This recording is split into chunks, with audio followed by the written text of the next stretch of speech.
Bienvenue à tous sur Maîtrise de soi, notre espace dédié à l'exploration des philosophies qui façonnent notre existence et affinent notre compréhension du monde.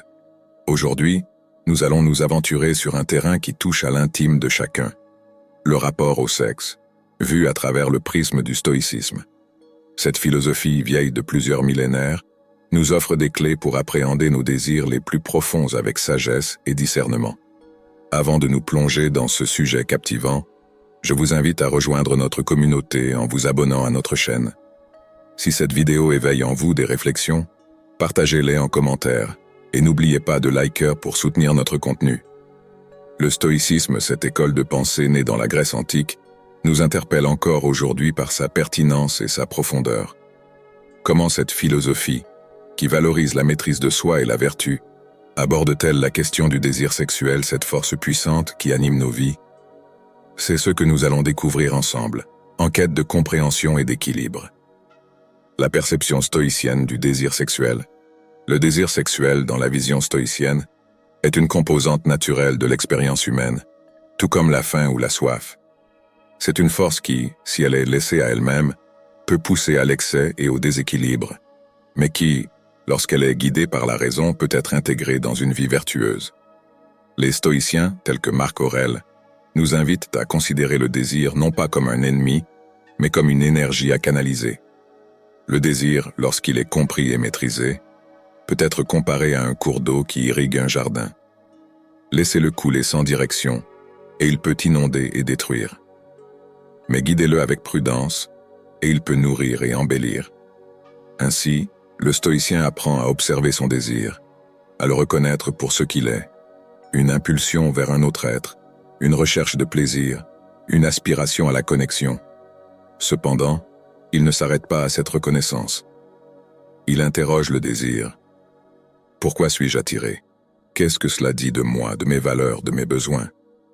Cette interrogation n'est pas une simple curiosité philosophique. Elle est une pratique, un exercice de la conscience qui permet de distinguer entre le désir passager et l'aspiration profonde. Le stoïcien sait que céder à chaque impulsion sans discernement peut mener à la dépendance, à la confusion et à l'érosion de l'intégrité personnelle. Au contraire, en alignant ses actions avec ses principes, il trouve une liberté véritable. Cette liberté n'est pas l'absence de désir, mais la capacité de choisir quand et comment y répondre. Dans cette perspective, la sexualité devient une expression de la volonté éclairée, une décision qui respecte la dignité personnelle et celle d'autrui.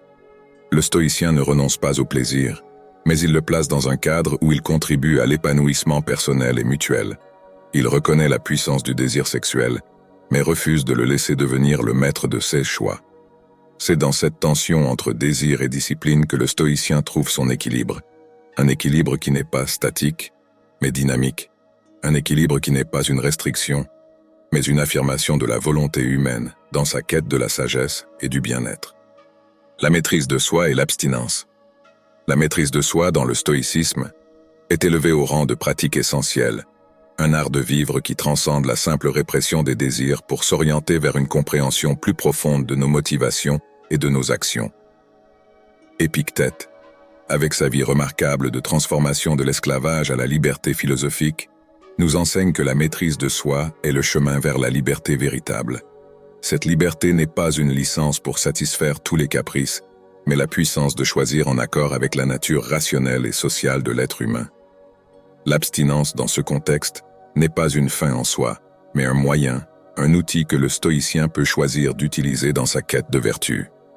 Elle est une forme de résistance volontaire qui teste la solidité de notre volonté et la profondeur de notre engagement envers nos principes. En choisissant de s'abstenir temporairement ou de modérer nos désirs sexuels, nous ne faisons pas que renoncer à un plaisir immédiat.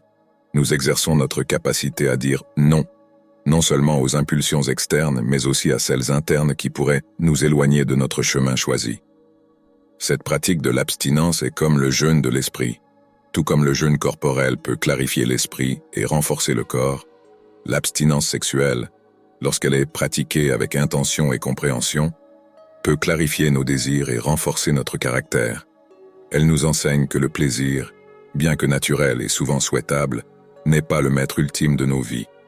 nous apprenons à apprécier le plaisir sans en devenir dépendant, à le savourer sans en être esclave. Pour Épictète, la maîtrise de soi est une affirmation de notre humanité. Elle nous rappelle que, contrairement aux animaux guidés par l'instinct, nous avons le don de la raison, la capacité de réfléchir sur nos actions et de les aligner avec un idéal plus élevé. L'abstinence devient ainsi une déclaration de notre autonomie, une preuve que nous sommes capables de gouverner nos vies non pas par la force des circonstances, mais par la force de notre volonté éclairée. En fin de compte, la maîtrise de soi et l'abstinence ne sont pas des fins en elles-mêmes, mais des moyens par lesquels le stoïcien cherche à vivre une vie de vertu. C'est une danse délicate entre le désir et la discipline, où chaque pas est guidé par la sagesse et la recherche d'un bien plus grand que la satisfaction immédiate, le bien-être durable et la paix intérieure. Le sexe et la sérénité d'esprit. La sérénité d'esprit, cet état de calme intérieur que les stoïciens cherchent à atteindre, est souvent perçu comme étant à l'opposé de la quête effrénée de plaisir sensoriel. Cependant, la philosophie stoïcienne ne condamne pas le plaisir en soi, mais prône une approche équilibrée où le plaisir, y compris le plaisir sexuel, peut coexister avec une profonde tranquillité d'âme. La clé réside dans la modération et la pleine conscience avec laquelle on s'engage dans l'acte sexuel. Le stoïcien, loin de renoncer aux joies charnelles, les accueille avec gratitude tout en restant vigilant à ce que ses plaisirs ne deviennent pas des entraves à sa liberté intérieure. Il s'agit de trouver un équilibre où le plaisir sexuel ne prend pas le dessus sur la raison et ne perturbe pas l'équilibre émotionnel.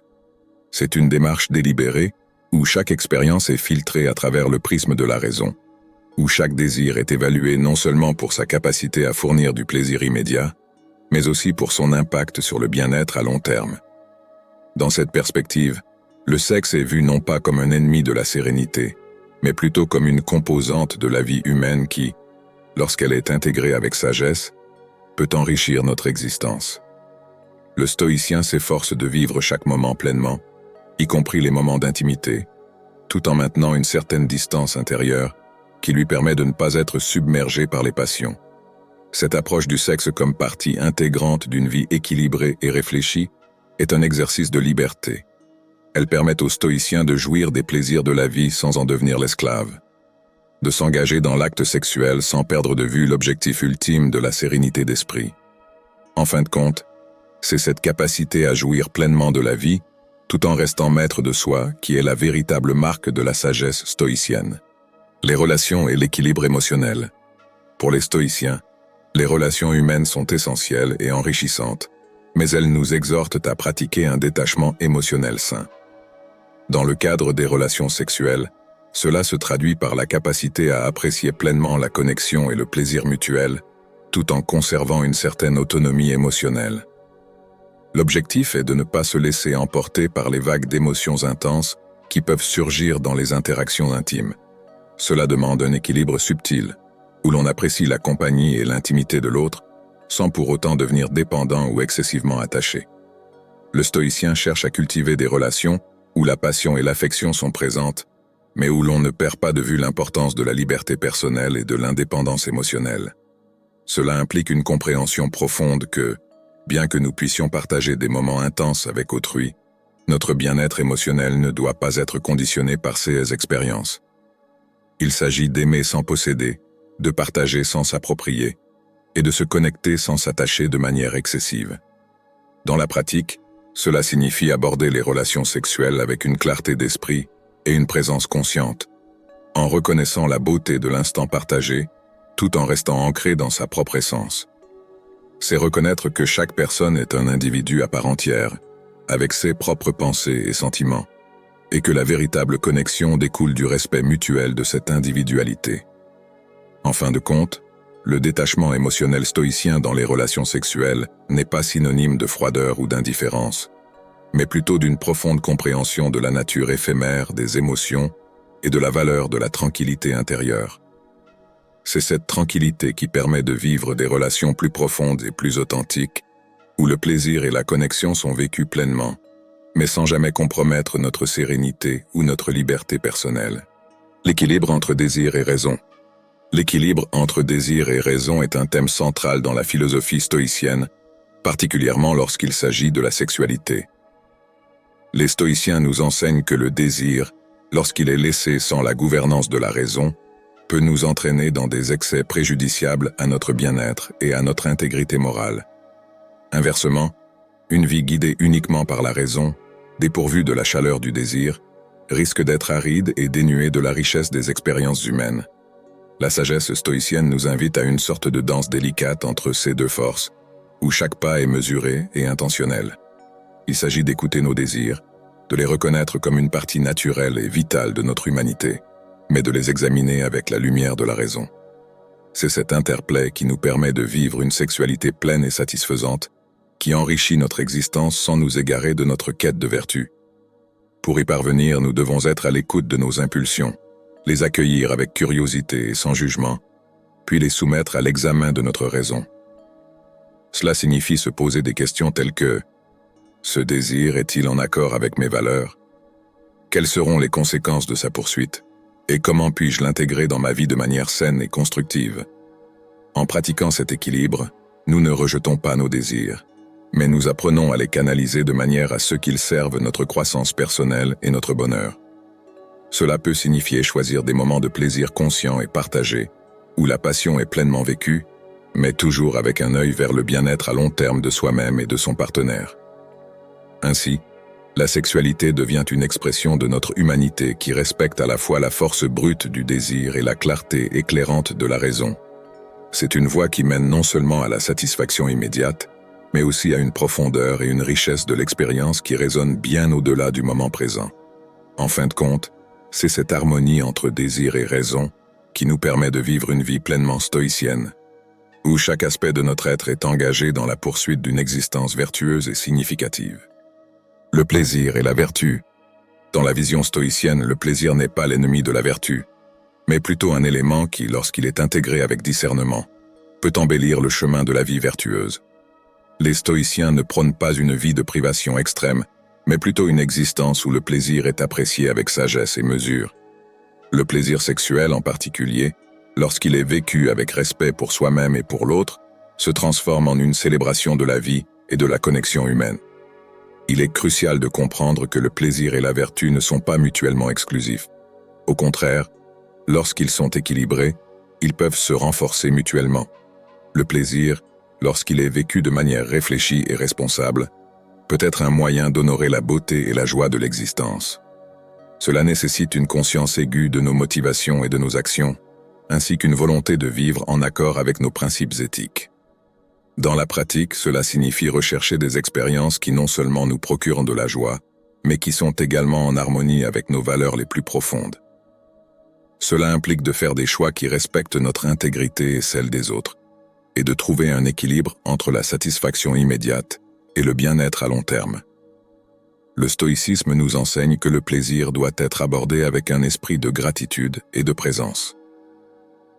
Chaque moment de plaisir doit être pleinement vécu, mais avec la compréhension que ce n'est pas le plaisir en soi qui est le but ultime de la vie, mais plutôt la poursuite d'une vie bonne et significative. Ainsi, le plaisir devient un aspect joyeux de notre quête de vertu, une façon d'embrasser la vie dans toute sa plénitude sans perdre de vue notre engagement envers le bien et la justice. En fin de compte, le stoïcisme nous offre une perspective où le plaisir est non seulement permis, mais accueilli, tant qu'il est en accord avec la raison et la vertu.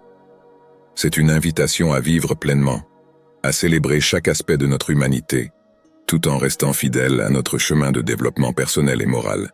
En somme, le stoïcisme nous offre une perspective enrichissante sur la sexualité.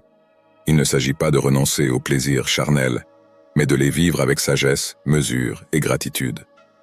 En intégrant notre sexualité dans une vie équilibrée et vertueuse, nous pouvons jouir pleinement de chaque aspect de notre humanité, sans perdre de vue notre quête de tranquillité et de maîtrise de soi. Je vous remercie d'avoir suivi cette exploration du stoïcisme et du sexe.